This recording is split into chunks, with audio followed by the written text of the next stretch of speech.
Defend Your Castle is a homebrew Atari 2600 game created by mr-atari on Atari Age. In it, you are operating the catapult, defender of your castle. Your goal is to destroy the opponent's castle before he destroys yours. The ROM for the game is free to download, but what's interesting is if you would like a physical copy of the game, he offers a DIY kit for sale on his website for €15 shipped. He will ship you the PCB, which is a circuit board containing the game, and he also ships the cartridge label. You can then use that package and combine it with a physical cartridge of your own. The PCB he supplies is compatible with the text, picture, silver, red label 2600 cartridges, not for use with third-party cartridges. On his website you can download the box art and manual should you decide to create your own complete in-box copy of the game. This is exactly what I've decided to do in this video. I've never actually attempted to do this before, and that is what most of this video is about, the process of creating and forming the box, manual, and placing the PCB in a physical cartridge. I do make a few mistakes, maybe more than a few, some cringeworthy in the process, so bear with me. Having said that, let's jump into it, and I'll start out showing the box printout I was able to produce from going to Kinko's. At the end of the video I'll show some gameplay and I'll let you know my thoughts on the game. I thought it would be cool to take the box art that they had for this game and print it out, so I went down to Kinko's and I got kind of a thick paper and just had them printed on 11 by 17. And then what I plan on doing is cutting this out. Just going to go back down there and straight edge cut this. Straight edge right here, because I don't think I can cut it straight enough with scissors. And then I'll use scissors to cut around the corners and so on. Alright, I'm back, and you see I cut the edges the best I could with a straight edge. Even that can be a little tricky. I think I may have cut the top edge there a little crooked-ish. So the rest of this is to just do the best I can with scissors and cut the rest of this out. And I plan on doing that right now.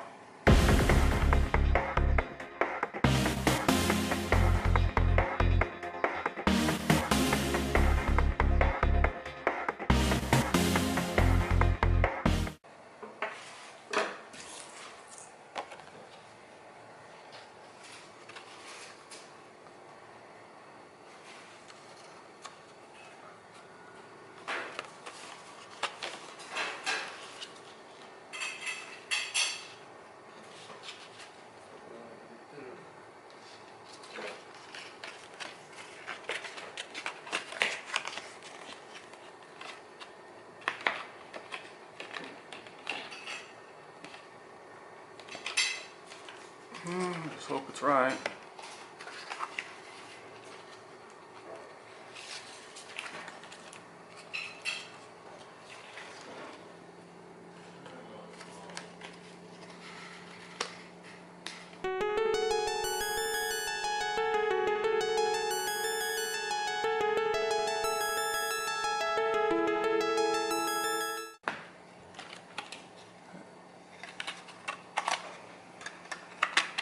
So I think I'll put a little slide of glue right here, and then, so this will hold together. This needs to be bent.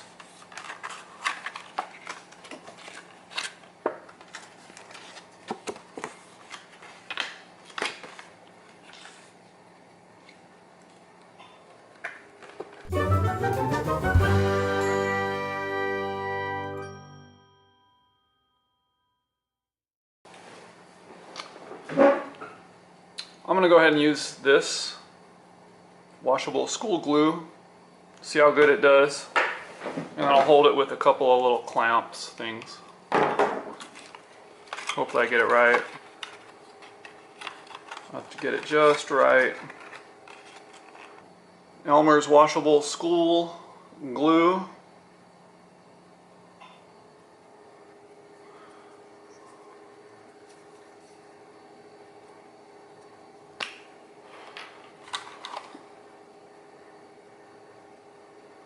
See how it works. Just a little bit of it on there.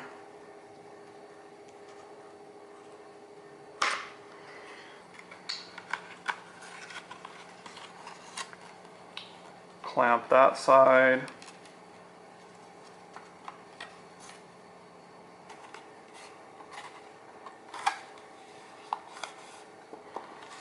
hold it down there. There we go. Now I can clamp that for a little while.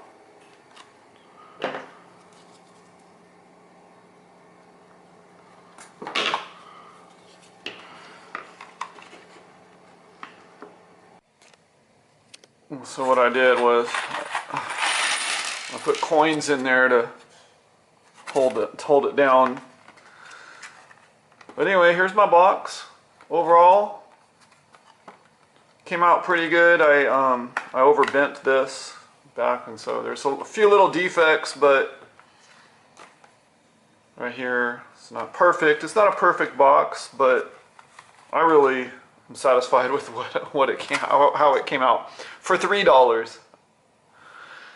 And then while I was out, I decided to print up the manual, which was just a 2-page, really quick sheet. And I made sure it would fit in the box. So now I have the manual in the box right there. Anyhow, the manual here was printed using the same stock as the box, except I used a smaller sheet of paper and then printed it in the center and cut it around at Kinko's. I did that. For the cartridge, I'm thinking about using this reproduction of River Patrol, which I got from Hoser. And I'm just going to heat up the label.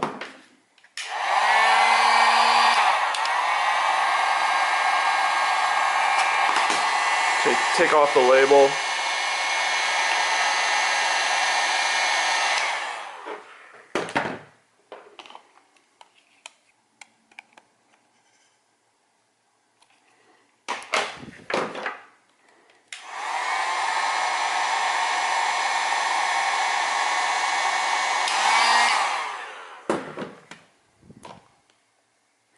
Boy, that glue is really holding. And it's tearing.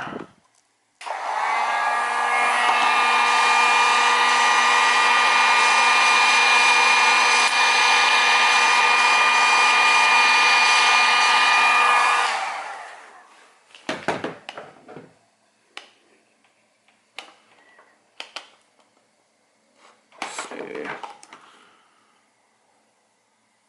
There it goes.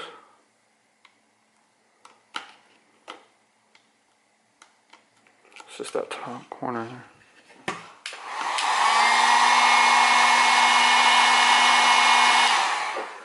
Woo!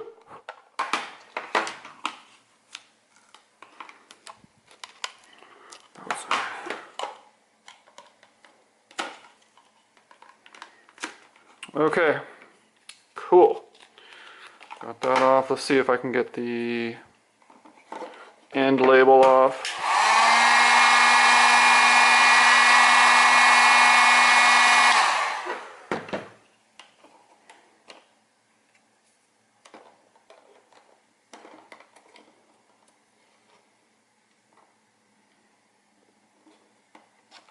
Same issue.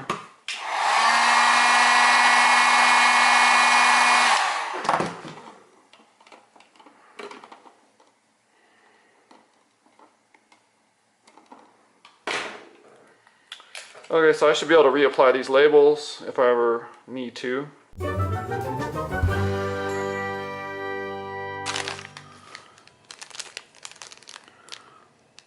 PCB, the stickers, and that's all I need right now. He has a nice label in here, instructions. The front faces you, front of the Atari. When you build it into an Atari-made cartridge, red, silver, text, or picture label, the Eeprom faces the label side. Very nice. Oops. There's a sticker. And let's see if I can throw it into this. I don't know. I'm not sure if this is going to work. We'll see.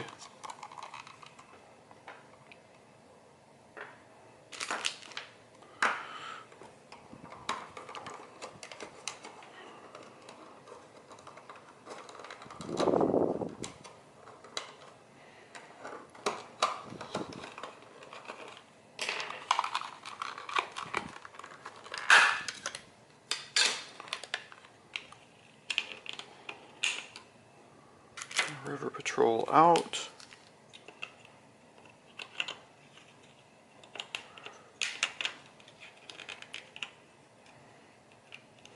Send your castle in.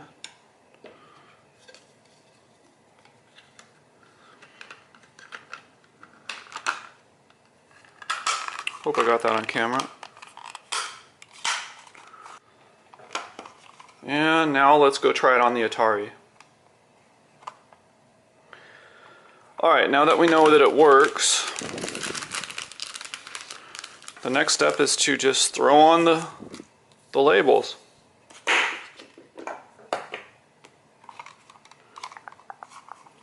Bend your castle. I think it would go like that. Yeah. These are adhesives, self-adhesives, sweet.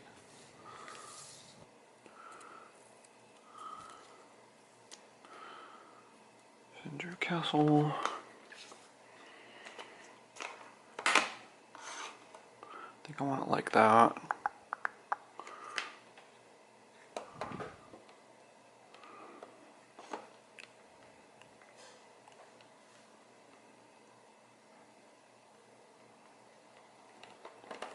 Okay, that looks pretty good. Here we go.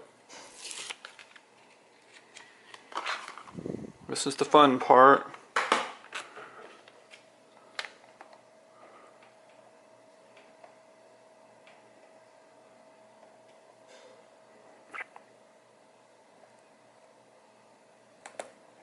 There we go. Alright, there's my Defend Your Castle cartridge. And I think I got the label upside down.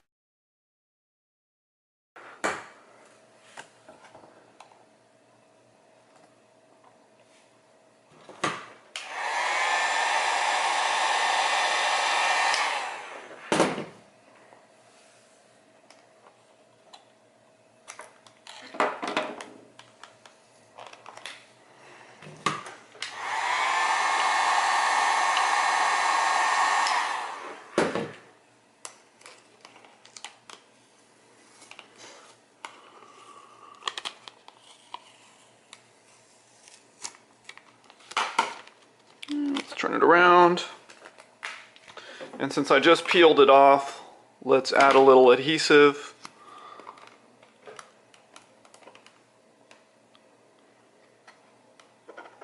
Favorite little adhesive.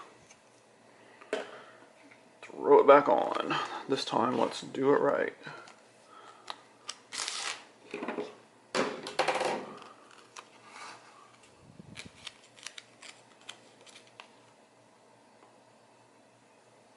I think I could slide it around a little.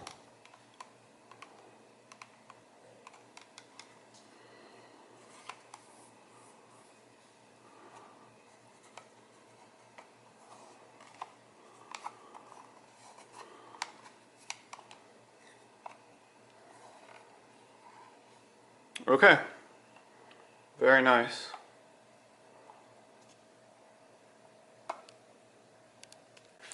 Any black spots that were white in certain areas, you just Sharpie them.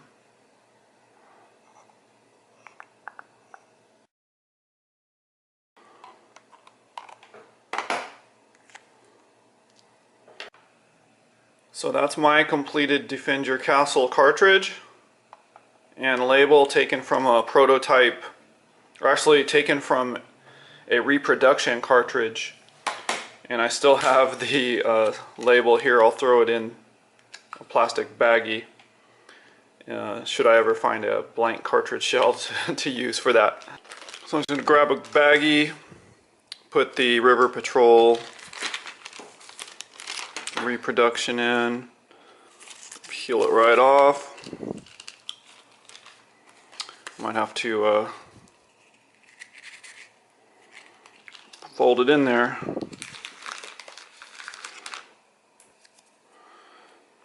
Oh well, just put it up in the baggie somewhere, store it somewhere cool.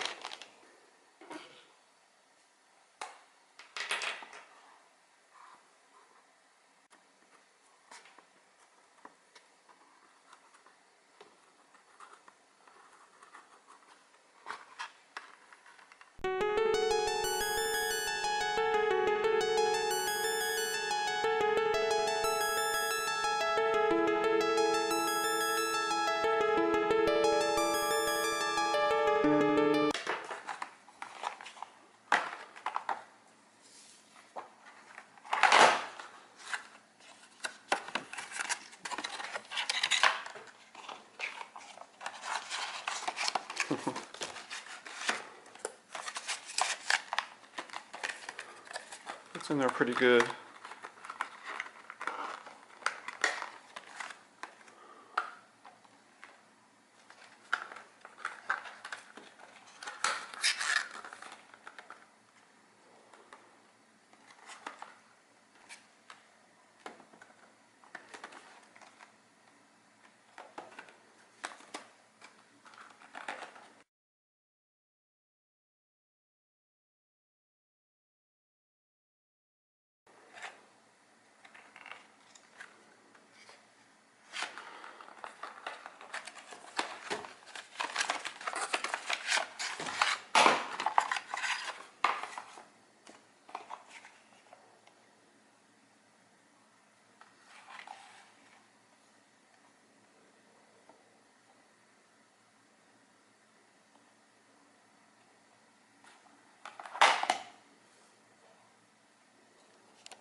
Okay, so let's go ahead and give this a try.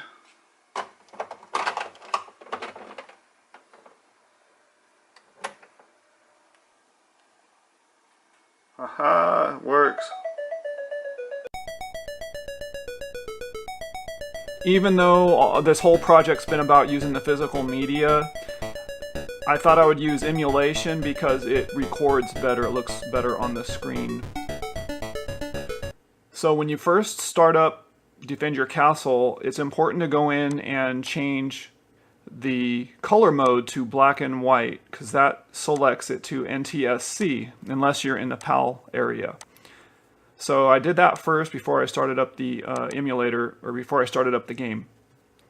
Now, Defend Your Castle has a few options before you start. When you use the select key, you can pick between having wind or no wind, and you'll visually see that with the clouds moving across the screen, and it will randomly select the direction, either east or west.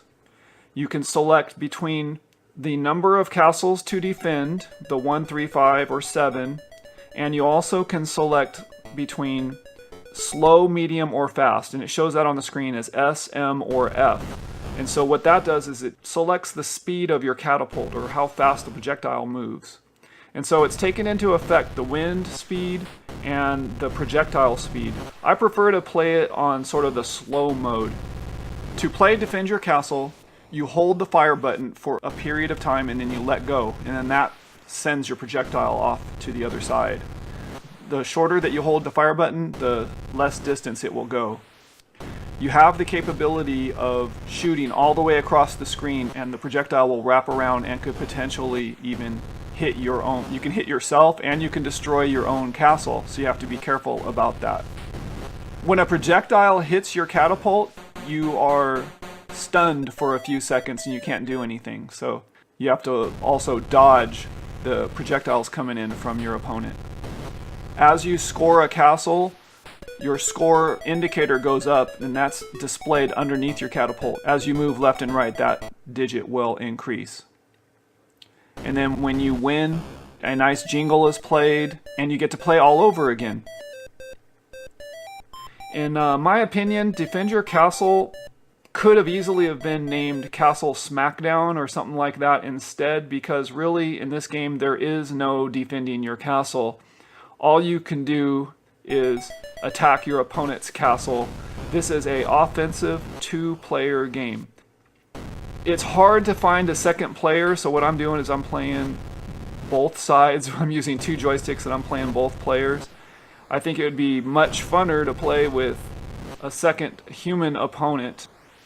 It would have been nice to have had a single player option where you play against the CPU, but I did not see that as an option when playing this game. So overall, Defend Your Castle is a fun little game, and I highly recommend it.